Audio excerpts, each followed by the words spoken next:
సైన్యానికి మరొకసారి అభినందనలు కృతజ్ఞతలు తెలియజేస్తున్నా.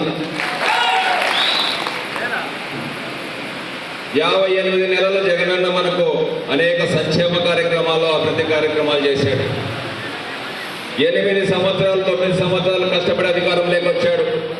ఆంధ్రప్రదేశ్ రాష్ట్రంలో ప్రతి కుటుంబంలో వెలుగులు నింపాలని, మన బతుకులు బాగు చేయాలని ఆయన కలగన్నాడు. ఆ రోజు చేసినటువంటి వైఎస్ రాజశేఖర రెడ్డి గారి పాలన కంటే మిన్నగా చేయాలని చెప్పి ఆశించాడు, చేసి చూపించాడని చెప్పి సందర్భంగా మరొకసారి తెలియజేస్తున్నా. 58 నెలల పాటు మన కోసం పనిచేశాడు. ప్రతి గడపకు వచ్చి, ప్రతి తలుపు తట్టి, ప్రతి ఒక్కరి చేతులను ప్రభుత్వం నుంచి డబ్బులు పంపించి వాలంటీర్ల ద్వారా మనకు సేవ చేసినటువంటి నాయకుడు జగనన్న అని చెప్పి సందర్భంగా మరొకసారి తెలియజేస్తున్నా. అందుకోసం మనం 36 రోజుల పాటు కష్టపడి మన పనులన్నీ పక్కకు పెట్టి యుద్ధానికి సిద్ధం కావాల్సిన అవసరం ఉంది అనే సందర్భంగా మరొకసారి తెలియజేస్తున్నా. ఈ రాష్ట్రంలో కానీ ఈ నియోజకవర్గంలో కానీ ఓటు అడగడానికి మన పార్టీకి మాత్రమే అవకాశం ఉంది అని చెప్పి సందర్భంగా మరొకసారి తెలియజేస్తున్నా. పేదల బతుకులు మార్చడానికి, పిల్లలు చదువుకోవడానికి, అవతాతలో బతుకులు మెరుగ్గా ఉండడానికి భారతదేశంలోనే ఏ రాష్ట్ర ప్రభుత్వమో ఇవ్వనటువంటి అంత సంక్షేమం ఆంధ్రప్రదేశ్ రాష్ట్రంలో జగనన్న అగ్రగామిగా ఇచ్చాడనేది మనం ప్రతి ఇంటికి వెళ్ళి చెప్పాల్సిన అవసరం ఉంది అనే సందర్భంగా తెలియజేస్తున్నా. ప్రజలు ఓట్లేయడానికి సిద్ధంగా ఉన్నారు, కానీ మనం ఏపించుకోవడానికి మనం అందరూ కార్యాత్మకులు కావాల్సిన అవసరం ఉందనే సందర్భంగా మరొకసారి తెలియజేస్తున్నా. ఎందుకంటే 36 రోజుల పాటు మనం కష్టపడి ఓటేపించి జగనన్నను మరొకసారి ముఖ్యమంత్రి చేస్తే 6 సంవత్సరాల పాటు మన కుటుంబాల్లో మన భవిష్యత్తులో మన ప్రాంతాన్ని నేను చూసుకుంటాననేది మనం ప్రజలకు చెప్పాల్సిన అవసరం ఉందనే సందర్భంగా మరొకసారి తెలియజేస్తున్నా. అదేవిధంగా మన కళ్యాణదుర్గం నియోజకవర్గం విషయానికి వస్తే, కళ్యాణదుర్గం నియోజకవర్గంలో 4,000 కోట్ల రూపాయల సంక్షేమాన్ని ప్రతి ఇంటికి పంపించినటువంటి పార్టీ మన నాయకుడు జగనన్న వైఎస్ఆర్సీపీ పార్టీ అని చెప్పి ఎలుగెత్తి చాలాల్సిన అవసరం ఉందని సందర్భంగా తెలియజేస్తున్నా. అదేవిధంగా అభివృద్ధి విషయానికి వస్తే, గతంలో ఇప్పుడు వచ్చినటువంటి తెలుగుదేశం పార్టీ అభ్యర్థి గురించి మీ అందరికీ తెలుసు, నేను ప్రత్యేకంగా చెప్పాల్సిన పని లేదు. ఏ రోజు కళ్యాణదుర్గం నియోజకవర్గంలో ప్రజలు బాధలు చూడలే, వాళ్ళ సాధక బాధకాలు కానీ కళ్యాణదుర్గం నియోజకవర్గం ఎటువైపు ఉందని కానీ ఆలోచన లేకుండా ఏ రాజకీయ పార్టీలో కూడా ఇంతవరకు జెండా పట్టుకొని పనిచేయకున్నటువంటి వ్యక్తి కళ్యాణదుర్గం తెలుగుదేశం పార్టీ అభ్యర్థిగా వచ్చాడు. అటువంటి వాళ్ళు వస్తే కళ్యాణదుర్గం ఏమైపోతుంది అనేది మీరందరూ చెప్పాలి. ఏమైపోతుంది? కళ్యాణదుర్గం నాశనం అయిపోతుంది, లూటి అయిపోతుంది అనేది మనందరూ గ్రహించి 10 మందికి తెలియజెప్పాల్సిన అవసరం ఉందనే సందర్భంగా తెలియజేస్తున్నాను. ఒకవైపు డబ్బుల సంచులతో వచ్చినటువంటి అతను, సామాజిక సేవ లేకున్నటువంటి అతను, ఒకవైపు 25 సంవత్సరాలు ఉద్యోగం చేసి ఉద్యోగంలో ఒక మచ్చ లేకున్నటువంటి అతన్ని మన జగనన్న పిలిచి ఎంపీగా చేశాడు. 5 సంవత్సరాల్లో ఎంపీగా అన్ని రకాలుగా పార్లమెంట్లో మన అనంతపురం జిల్లా వాణిని వినిపించి మన అనంతపురం జిల్లాకు అన్ని రకాలుగా కొన్ని చేసే కార్యక్రమాన్ని చేశారు. అటువంటి నీతివంతమైనటువంటి రంగయ్యను కళ్యాణదుర్గం నియోజకవర్గం అభివృద్ధి చేసే దాంట్లో భాగంగా వెళ్ళాలని చెప్పి జగనన్న పంపించడం ఆనందంగా ఉందని చెప్పి సందర్భంగా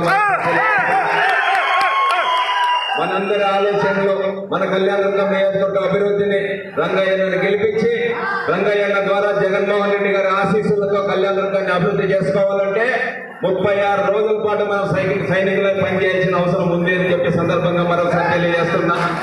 అందుకోసం మనమందరూ కూడా ఆయన వచ్చి నేను కాలువ తవ్వుతాను, రోడ్లు వేస్తానని పదే అది చెప్తాను తప్ప మూడోది లేదు. గతంలో సేవ చేశాను, ఈ పార్టీలో ఈ విధంగా చేశాను, సామాజిక సేవ చేశాను, నాకు ఓటేందనే అవకాశం లేదు, నేను ఎప్పుడు నన్ను గెలిపిస్తే నేను చేస్తానంటున్నాడు. కాలం మన కళ్యాణదుర్గం నియోజకవర్గానికి 114 చెరువులకు నీళ్లు రాకుండా ఆగడానికి కారణమే అతని కంపెనీ అనేది మీరందరూ ప్రజలు చెప్పాల్సిన అవసరం ఉందని సందర్భంగా మరొకసారి తెలియజేస్తున్నాను. 2018 సంవత్సరం 6వ నెల 30వ తారీఖున టెండర్ అగ్రిమెంట్ అయ్యాడు. ఇతను 114 చెరువులకు నీళ్లు ఇస్తానని చెప్పి కాలువ పనులు మొదలు పెట్టాడు. ఆ టెండర్ 18 నెలల సమయం 18 నెలల సమయంలో మొత్తం కాలువ పనులు పూర్తి చేయాల్సిన అవసరం ఉంటే ఆ 18 నెలల కాలంలో 30 కోట్ల రూపాయలు మాత్రమే పని జరిగిందనేది ఇది వాస్తవమని సందర్భంగా మీకు మరొకసారి తెలియజేస్తున్నా. ఆ తర్వాత జగనన్న ప్రభుత్వం వచ్చిన తర్వాత కళ్యాణదుర్గం నియోజకవర్గానికి నీళ్లు ఇవ్వాలి. 80% రైతులు కళ్యాణదుర్గం నియోజకవర్గంలో ఉన్నారు. వాళ్ళందరూ సాధక బాధకాలు చూడాలి, వాళ్ళ కుటుంబాలు పచ్చగా ఉండాలి అనే ఆలోచనతో తెలుగుదేశం పార్టీ ప్రభుత్వంలో తవ్వినటువంటి కాలువ భూ నిర్వాసితులకు కూడా జగనన్న 84 కోట్ల రూపాయలు 840 ఎకరాలకు డబ్బులు ఇచ్చి వాళ్ళ కుటుంబాలను ఆదుకొని కళ్యాణదుర్గాన్ని భవిష్యత్తును తీర్చిదిద్దాలని ఆలోచన చేశారనే సందర్భంగా మరొకసారి తెలియజేస్తున్నా. అటువంటి నాయకుడిని ఆ తర్వాత ఇతను కాలువ పనులు చేయడానికి కూడా 120 కోట్ల రూపాయలు జీవో రిలీజ్ చేసి డబ్బులు కూడా వర్క్ డబ్బులు కూడా శాంక్షన్ చేశాడని చెప్పి సందర్భంగా మరొకసారి తెలియజేస్తున్నా. కానీ ఈ రోజు వరకు గొప్ప మట్టి తీయలేదంటే ఏమనుకోవాలని చెప్పి సందర్భంగా తెలియజేస్తున్నా. కళ్యాణదుర్గం నియోజకవర్గానికి నీళ్లు ఇవ్వకోకుండా ఆపడానికి గత ప్రభుత్వంలో కొంత పని చేశాడు. ఈ ప్రభుత్వంలో అసలు పని చేయకోకుండా తప్పుదారి పట్టించి మన పాలిటిక్స్ శాపమైండేదే ఈ సురేంద్రబాబు ఎస్ఆర్ కన్స్ట్రక్షన్ అనేది మీరంతా గుర్తు పెట్టుకొని ప్రజలకు తెలియజేయాల్సిన అవసరం ఉందని సందర్భంగా తెలియజేస్తున్నా. ఇంతకుముందే మన నారాయణపురం వెంకటేశ్వరు చెప్పాడు మిత్రుడు, కాంట్రాక్టర్ అనేవాడు ప్రభుత్వం ఏదైనా టెండర్ ఇస్తే వచ్చి కడతాడు, దాంట్లో 10, 5 ఏదో లాభం తీసుకునే కార్యక్రమం నాశనకంగా చేస్తాడా బాగా క్వాలిటీగా చేస్తాడనేది అంటే తేలుతుంది. కానీ ఇతను మాత్రము నేనే చేశానని చెప్పే కార్యక్రమం చేస్తున్నాడు. ఒక కాంట్రాక్టర్కు ఇవ్వాల్సినటువంటి పని ఎవరిస్తారో ప్రభుత్వం ఇస్తుంది. ప్రభుత్వంలో గెలిచినటువంటి ప్రజాప్రతినిధుల సూచన మేరకు ఒక ప్రభుత్వం కాంట్రాక్ట్ వర్క్ చేస్తుంది. ఈ కళ్యాణదుర్గం నియోజకవర్గాన్ని నీరు రాకుండా ఆపినటువంటి ఇతన్ని రేపు భవిష్యత్తులో మన కళ్యాణదుర్గం నియోజకవర్గాన్ని దోచుకోకుండా ఉండాలంటే మనందరము సిద్ధంగా ఉండి ప్రతి ఇంటికి వెళ్ళి, ప్రతి గడపకి వెళ్ళి, ప్రతి తలుపు తట్టి, ప్రతి ఒక్క మనిషికి చెప్పి మనకు అన్ని రకాలుగా ఉన్నటువంటి రంగయ్యలను గెలిపించుకొని జగనన్న ద్వారా కళ్యాణదుర్గం నియోజకవర్గాన్ని అభివృద్ధి చేసుకునే దాంట్లో భాగంగా నేను సైతం మీతో కలిసి నడవడానికి సిద్ధమయ్యాను. 40 సంవత్సరాలు నేను పార్టీలో పనిచేసినప్పుడు క్రమశిక్షణగా పనిచేసి ఎంత క్రమశిక్షణగా ఉండాలనేది మీ అందరికీ తెలుసు. పార్టీలు వేరు కావచ్చు కానీ కళ్యాణదుర్గం నియోజకవర్గంలో ఉన్నటువంటి వాళ్ళంతా కుటుంబ సభ్యులని చెప్పి నేను భావించి కళ్యాణదుర్గం నియోజకవర్గం అభివృద్ధి చేయాలని ఆ అభివృద్ధి అక్కడ ఆ పార్టీలో సాధ్యంగా లేదు, ఎవరికి ఆ పార్టీలో న్యాయం జరగలేదు అనే ఆలోచనతో జగనన్న ఆహ్వానం మేరకు జగనన్న పిలుపు మేరకు పార్టీలోకి వెళ్ళి ఇక్కడ కళ్యాణదుర్గం నియోజకవర్గాన్ని ఆదర్శంగా తీర్చిదిద్దడంలో భాగంగా రంగయ్యను ఎమ్మెల్యే చేసుకొని జగన్మోహన్ రెడ్డి గారిని ముఖ్యమంత్రిని చేసుకొని మన కళ్యాణదుర్గం నియోజకవర్గం అభివృద్ధికి పాటలేసే దాంట్లో భాగంగా నేను సైతం మీతో కలిసి పనిచేస్తున్నాను. అందుకోసం మనమందరము కూడా 36 రోజుల పాటు రకరకాల సమస్యలు చెప్తారు. ప్రతి పేసమని చెప్పాడు, మన మధ్యలో శిక్షలు పెట్టే కార్యక్రమం చేస్తున్నారని, రెచ్చగొట్టే కార్యక్రమాలు చేస్తున్నారు. వాళ్ళు ఆల్రెడీగా మానసికంగా ఓడిపోయి మన మధ్యలో శిక్షలు పెట్టి లేనిపోని సమస్యలు క్రియేట్ చేసి తప్పుడు సోషల్ మీడియాలోనూ వాళ్ళ ఛానళ్ళ పేపర్ల ద్వారా ప్రచారం చేసే కార్యక్రమాలు జరుగుతున్నాయనేది మీరంతా ఒకసారి గుర్తుపెట్టుకోవాలి. ఈ 36 రోజుల పాటు వాళ్ళు ఎంత రెచ్చగొట్టినా మన లక్ష్యం దిశగా పయనించాలి కానీ మనం పక్కదారి వెళ్ళకూడదు అనేది మీరందరూ ఒక్కసారి గ్రహించాలని సందర్భంగా తెలియజేస్తున్నా. కొన్ని అనవసరంగా రెచ్చగొట్టే వ్యాఖ్యలు చేస్తారు. మనం ఏదైనా ఎదురు తిరిగి మాట్లాడితే దాన్ని వేరే రకంగా ప్రచారం చేసే ఆలోచన ఉంది. అందుకోసం కళ్యాణదుర్గం నియోజకవర్గంలో ప్రతి ఒక్కరిని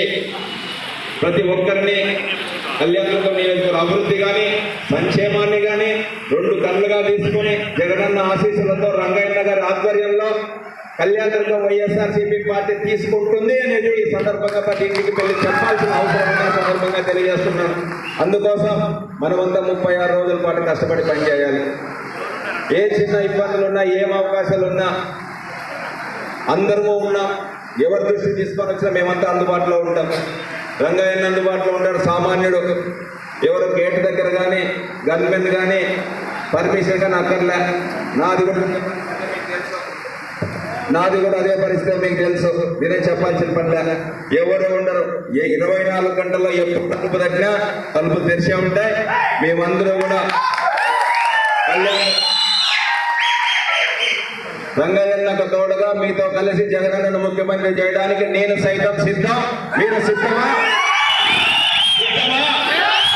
జై జగన్, జై జగన్. ఫ్యాన్ గుర్తుకే, ఫ్యాన్ గుర్తుకే. Thank you.